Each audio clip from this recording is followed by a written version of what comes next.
존 레논의 이매진 상상해보세요라는 제목의 노래는 무척이나 감미로운 멜로디 때문에 세계적인 명곡으로 알려져 있지만 그 가사 내용은 무신론, 공산주의, 무정부주의 등으로 가득 차 있습니다. 그 노래의 첫째 연은 Imagine there's no heaven, 천당이 없다고 상상해보세요. It's easy if you try, 해보면 쉬워요. No hell below us, above us only sky.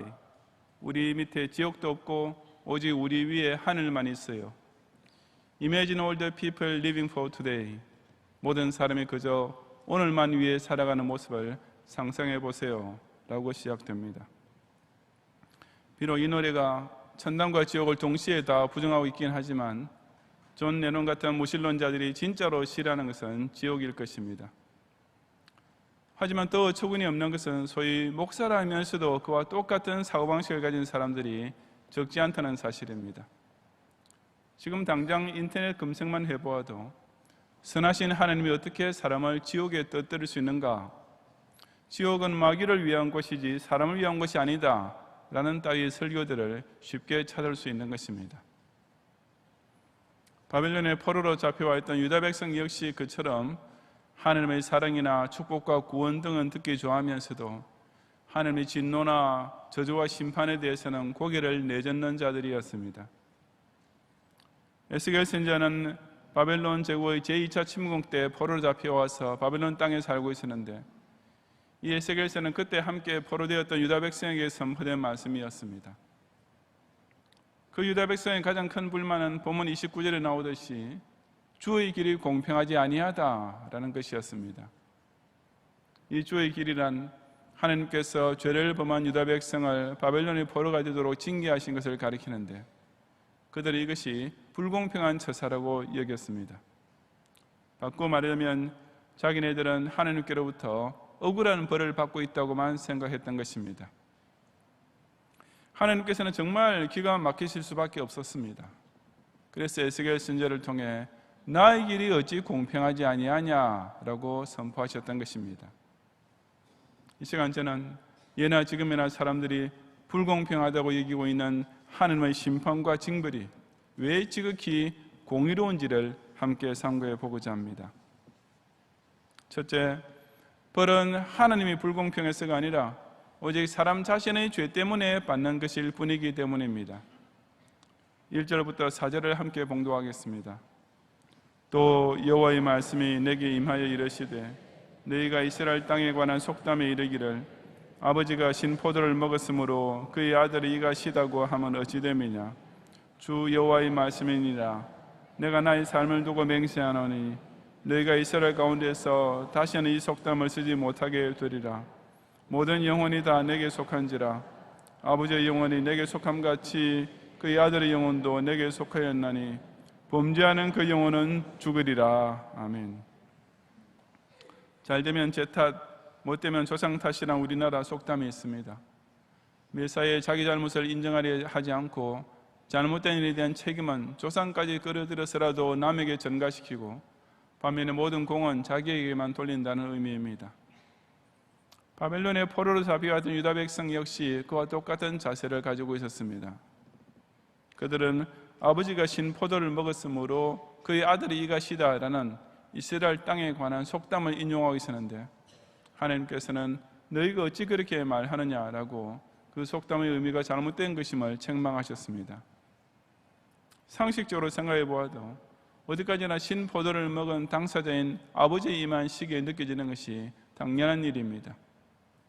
그런데 불구하고 유다 백성이 아버지가 신 포도를 먹었는데 아들의 이가 시게 되었다고 한 것은 곧 죄는 자기네 조상이 저질렀는데 그에 대한 벌은 자기네가 당하고 있으니 이것은 지극히 불공평한 처사가 아니냐 하는 뜻이었습니다. 그는 유다 백성을 향해 하나님께서는 뭐라고 응답하셨습니까? 이어지는 3절에 너희가 이스라엘 가운데서 다시는 그따위 속담을 쓰지 못하게 되리라고 천명하셨습니다. 그리고 4절 이하의 말씀을 통해 범죄하는 그 영혼은 죽으리라 하는 원칙, 즉 오직 죄를 지은 당사자만 반드시 벌을 받게 하시는 원칙을 구구절절 강조하셨습니다. 하나님의 공의는 각 개인의 의와 불의를 따라 판단할 뿐이며, 따라서 아버지의 의 때문에 자식이 구원받게 되는 일도 없고, 마찬가지로 아버지의 죄 때문에 자식이 벌을 받게 되는 일도 절대로 없는 것이었습니다. 물론 제2계명에 아버지가 하나님을 사랑하고 그 계명을 순종하면 그 자손이 수천 대까지 복을 받고, 반면에 아버지가 하나님을 미워하면 그 자손도 3, 4대까지 저주를 받는다고 선포되어 있지만, 그것은 어디까지나 일반적인 은혜와 복을 두고 하는 말씀이지 각 개인의 구원 여부에는 결코 적용되지 않습니다. 그러므로 여기서 하나님께서 강조하시는 바는, 지금 바벨론 땅에서 포로생활을 하고 있는 유다 백성은 자기 아버지의 죄 때문에 그 벌을 이어받고 있는 것이 결코 아니라는 사실이었습니다. 다시 말해서 그들 역시 그네들의 조상과 똑같이 하나님 앞에서 겸비하게 회개하지 않고 하나님을 전적으로 의지하지 않는 등 오직 자기 스스로 책임을 져야 할 자범죄들을 계속 저지르고 있었기 때문에 그 포로된 땅에서의 괴로운 생활이 여전히 계속되고 있었습니다. 그럼에도 불구하고 유다 백성은 자기 자신의 죄는 전혀 돌이켜볼 생각조차 하지 않고 그저 신포도를 먹은 것은 우리 조상들인데 왜 죄 없는 우리 자식들이 이가 시게 되어야 하느냐라고 하나님 앞에서 원망만 늘어놓고 있었던 것입니다. 비록 부모가 당하던 불행이 자식에게 그대로 이어진다 해도 그 책임은 어디까지나 자식 자신에게 있습니다. 비록 조상의 죄를 지어 받은 징벌이 후손 세대까지 계속된다 해도 그 직접적인 원인은 그 후손들의 각 세대와 각 개인이 저지른 범죄 때문일 뿐입니다.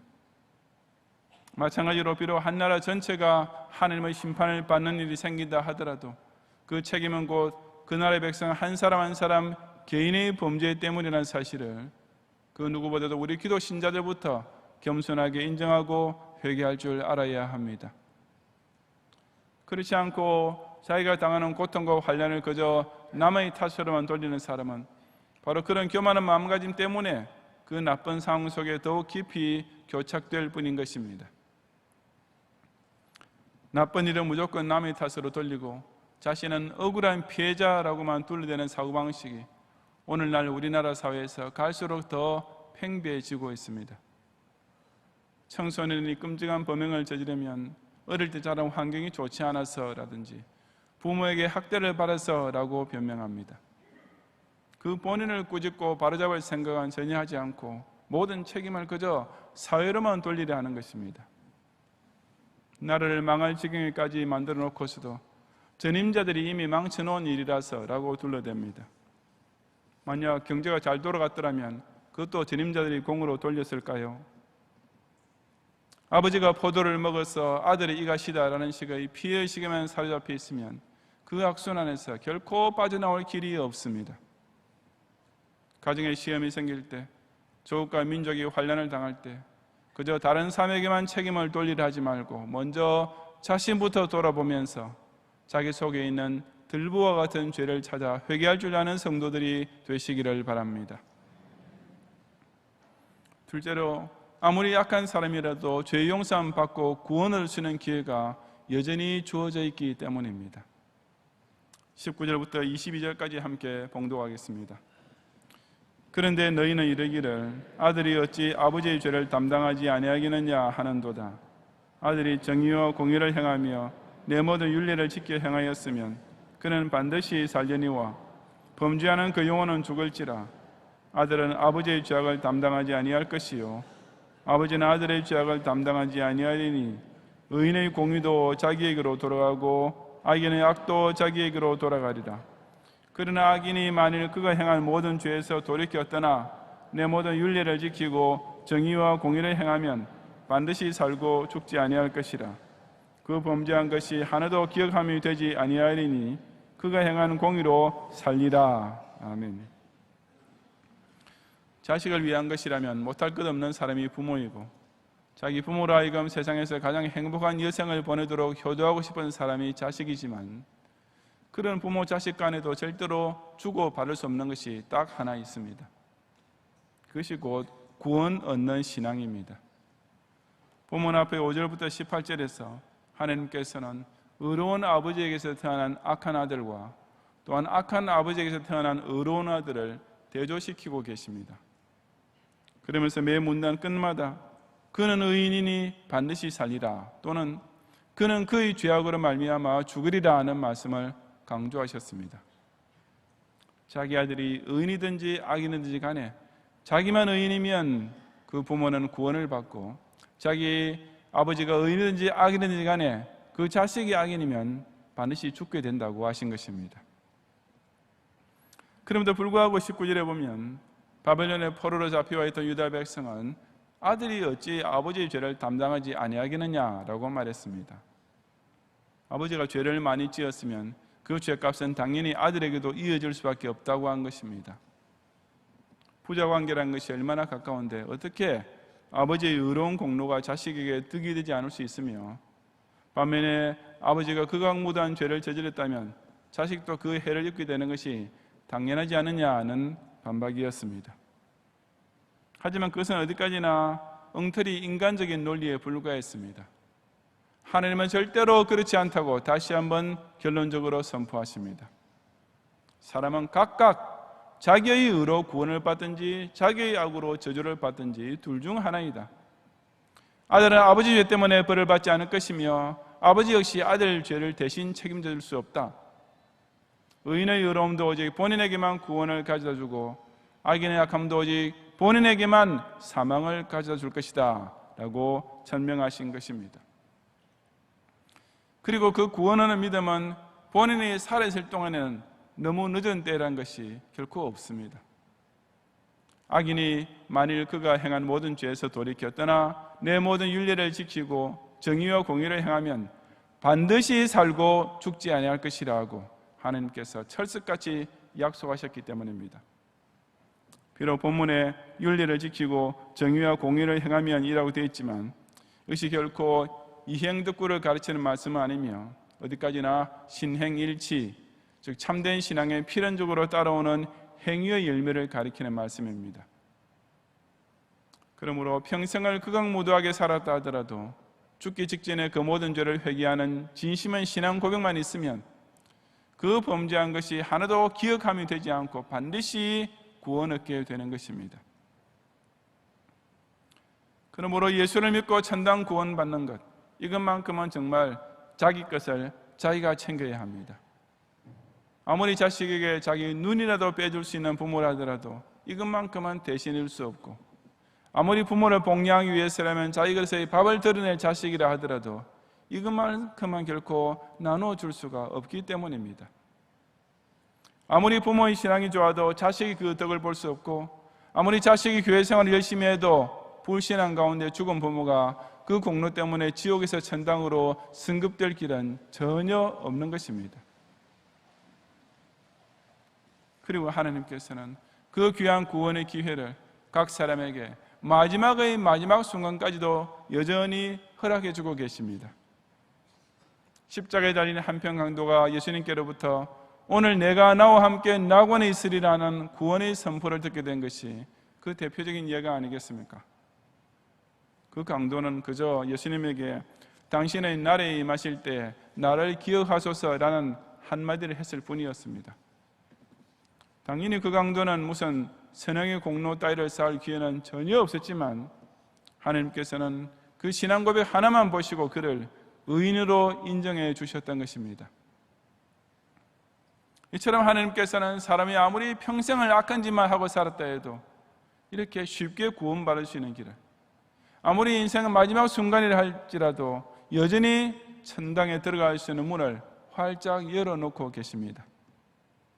그런데도 죽을 때까지도 자기 죄에서 끝내 돌이켜 떠나 회개하지 않는 사람이 영벌 지옥에 떨어진다고 해서 하나님을 불공평하다고 항의할 수 있겠습니까? 공의로우신 하나님께서 아직은 은혜 받을 만한 때, 아직은 구원받을 기회를 연장시켜주고 계시는 이 시간을 소중히 여기면서 더욱 부지런히 전도하는 성도들이 되시기를 바랍니다. 셋째로, 하나님은 엄중한 심판 중에도 무한한 인애를 여전히 베풀어 주고 계시는 분이시기 때문입니다. 29절 이하 32절까지 함께 봉독하겠습니다. 그런데 이스라엘 족속은 이르기를 주의 길이 공평하지 아니하다 하는도다. 이스라엘 족속아, 나의 길이 어찌 공평하지 아니하냐? 너희 길이 공평하지 아니한 것 아니냐? 주 여호와의 말씀이니라. 이스라엘 족속아, 내가 너희 각 사람이 행한 대로 심판할지라. 너희는 돌이켜 회개하고 모든 죄에서 떠날지어다. 그리한즉 그것이 너희에게 죄악의 걸림돌이 되지 아니하리라. 너희는 너희가 범한 모든 죄악을 버리고 마음과 영을 새롭게 할지어다. 이스라엘 족속아, 너희가 어찌하여 죽고자 하느냐? 주 여호와의 말씀이니라. 죽을 자가 죽는 것도 내가 기뻐하지 아니하노니 너희는 스스로 돌이키고 살지니라. 아멘. 이스라엘 족속은 오로지 자기의 죄 때문에 벌을 받고 있으며 하나님께서 여전히 베풀어주고 계시는 구원의 기회는 마다하면서 그저 주의 길이 공평하지 아니하다는 원망과 항의의 소리만 높이고 있었습니다. 그것은 죄악의 걸림돌에 스스로 걸려있는 형국이었습니다. 즉 자신의 죄를 깨달을 줄 모르는 무지와 모든 것을 오히려 하나님 탓으로 돌리려는 교만이라는 자성자박 상태에 빠져 있었던 것입니다. 그처럼 악한 유다 백성을 향해 하나님께서는 다시 한번 너희는 돌이켜 회개하고 모든 죄에서 떠날지어다. 너희가 범한 모든 죄악을 버리고 마음과 영을 새롭게 할지어다 라고 간곡히 촉구하셨습니다. 그들을 망하게 하는 것은 오직 그들 자신이 저지른 죄악 때문일 뿐이지 결코 하나님께서 불공평하시거나 무섭게만 대하셔서 그렇게 된 것이 아니기 때문이었습니다. 유다 백성이 그렇게 오해한 것은 하나님의 성품이 그 얼마나 인애하고 자비로운지를 전혀 모른 불신앙의 극치나 다름없었습니다. 왜냐하면 그처럼 스스로 패망과 저주의 길을 자처하고 있는 가운데 오히려 당신의 공의로우심을 비난하고 원망까지 하고 있는 유다 백성을 향해 하나님께서는 실로 엄청난 사랑을 발휘해 주고 계셨기 때문입니다. 바로 이스라엘 족속아, 너희가 어찌하여 죽고자 하느냐? 죽을 자가 죽는 것도 내가 기뻐하지 아니하노니 너희는 스스로 돌이키고 살지니라는 말씀입니다. 여기서 죽을 자란 곧 자신의 죄악 때문에 하나님의 공의로우신 심판을 받아 죽게 될 자를 가리킵니다. 그런데 하나님께서는 그처럼 마땅히 죽어야 할 사람이 죽는 것조차 결코 기뻐하지 않으시는 것입니다. 이것은 참으로 놀라운 말씀이 아니겠습니까? 인간 사회에서는 악인이 벌을 받게 되면 다들 통쾌하고 후련하게 여기기 마련입니다. 유괴범이나 살인범이 잡혀서 무기징역이나 사형을 당하게 되면 직접적인 피해자가 아닌 일반인들까지도 하나같이 다 잘 됐다고 기뻐하지 않습니까? 그런데 우리 하나님께서는 그와 정반대이신 것입니다. 언젠가 텔레비전 방송을 통해 미국의 어느 법정에서 실제로 일어났던 일을 보았습니다. 한 여자 판사가 재판장 자리에 앉아 있었는데 피고인이 공교롭게도 그 판사의 중학교 동창생이었습니다. 비록 친구였다고는 할지라도 그는 오직 법에 따라 결국 유죄 판결을 내릴 수밖에 없었습니다. 하지만 선고를 내린 후에 그 판사는 그 피고 동창생에게 따뜻하고 진심 어린 위로와 격려의 말을 덧붙였습니다. 엄중한 공의를 시행하면서도 인간적인 사랑을 끝까지 간직하고 발휘했던 것입니다. 우리 하나님 아버지는 더욱 그러하십니다. 비록 끝내 죄악을 버리지 않은 자는 각 사람의 행한 대로 심판하시고 여지없이 영벌의 선고를 내리시는 엄한 재판장이시지만 그렇게 사람들이 자기 죄로 죽어가는 것을 결코 기뻐하지는 아니하시는 그 모습을 진심으로 안타깝게 여기시고 끝까지 불쌍히 여기시는 하나님이십니다. 그러므로 하나님의 공의는 결코 하나님의 인자와 상반되지 않습니다. 하나님의 인애와 자비는 바로 하나님의 공의의 심판 중에도 여전히 작동되고 있기 때문입니다. 다시 말해서 하나님은 사람에게 심판을 내리실 때도 결코 공포의 재판정이 아니라 본성적으로는 여전히 사랑의 하나님이실 뿐인 것입니다. 그런데도 이런 하나님을 가리켜 불공평하다고 사람을 지옥에 보는 것은 너무 심하다고 감히 말할 수 있겠습니까? 사람이 영벌 지옥에 떨어지게 되는 것은 그 모두가 다 본인이 끝내 죄에서 떠나 회개하지 않음으로써 제발로 찾아가는 길일 뿐이며 우리 하나님은 처음부터 끝까지 철저하게 공의로우시며 그 공의조차 어디까지나 사랑으로 충만한 공의인 것을 깨닫는 성도들이 되시기를 바랍니다.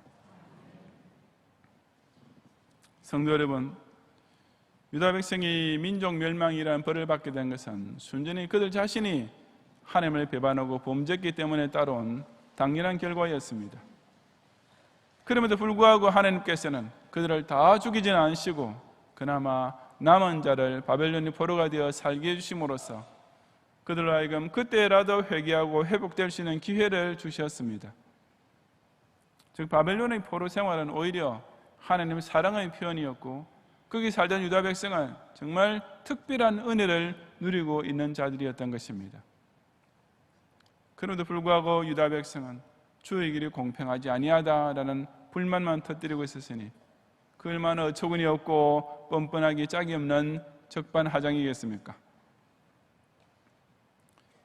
세상 사회에서도 악을 심판하고 무죄한 자를 보여주는 것이 곧 정의입니다. 범죄자를 체포하는 형사나 유죄가 인정된 피고에게 형벌을 선고하는 판사를 두고 그 누구도 나쁜 경찰이나 불공평한 재판장이라고 말하지 않습니다. 아니 오히려 그런 공의로운 법이 제대로 집행되어야 사회의 치안이 유지되고 국가 기강이 바로 설 수 있다는 것은 삼척동자도 아는 사실입니다. 그런데 왜 하나님께서 죄인을 심판하시고 악인에게 형벌을 내리신 것을 두고는 주의 길이 공평하지 아니하다라는 궤변을 쏟아내는 것입니까? 자기 동생을 죽여놓고도 하나님 앞에서는 내 죄벌이 지기가 너무 무거우니다 라고 불평했던 가인의 후예들이 날이 갈수록 더 늘어만 가고 있습니다. 하지만 하나님께서는 나의 길이 어찌 공평하지 아니하냐라고 오늘 말씀을 통해 만천하에 공포하고 계십니다. 지옥은 사람이 아니라 마귀를 위한 것이다 라고 주장하는 자들에게 불과 유황으로 타는 못은 마귀뿐 아니라 믿지 아니하는 자들과 흉악한 자들과 살인자들과 음행하는 자들과 점술가들과 우상숭배자들과 거짓말하는 모든 죄인들을 위해 예비된 것이다 라고 선언하십니다. 어떻게 하나님이 사람에게 영벌의 판결을 내릴 수 있는가 라고 항의하는 자들에게 내가 심한 것이 아니라 너희가 끝까지 교만하게 구원의 길을 저버렸기 때문이다 라고 대답하십니다. 구세주를 보내신 사랑의 하나님을 믿을 수 있지만 심판주를 재림시킨다는 공포의 하나님을 믿을 수 없다라고 대드는 자들에게 하나님께서는 나는 바로 너희처럼 악하고 교만한 자들이 죽게 되는 것조차 조금도 기뻐하지는 아니한다라고 오히려 그 영혼을 불쌍히 여겨주고 계시는 것입니다. 이런 성부 하나님을 감히 그 누가 불의하시다고 말할 수 있겠습니까? 구원이 있으면 심판도 있어야 하고 천당이 실존하면 지옥도 당연히 존재하는 것이며 영생을 믿는다면 영벌 또한 믿어야 함이 당연합니다. 실로 의로우신 재판장이시며 인자가 한이 없으신 하나님 아버지께서 그 엄중한 백보자 심판대의 날을 아직은 연장시켜 주고 있을 동안 자신은 구원의 확신을 굳게 붙잡고 또한 아직 불신한 가운데 있는 혈육과 이웃을 더욱 부지런히 전도하는 성도들이 되시기를 주님의 이름으로 축원합니다.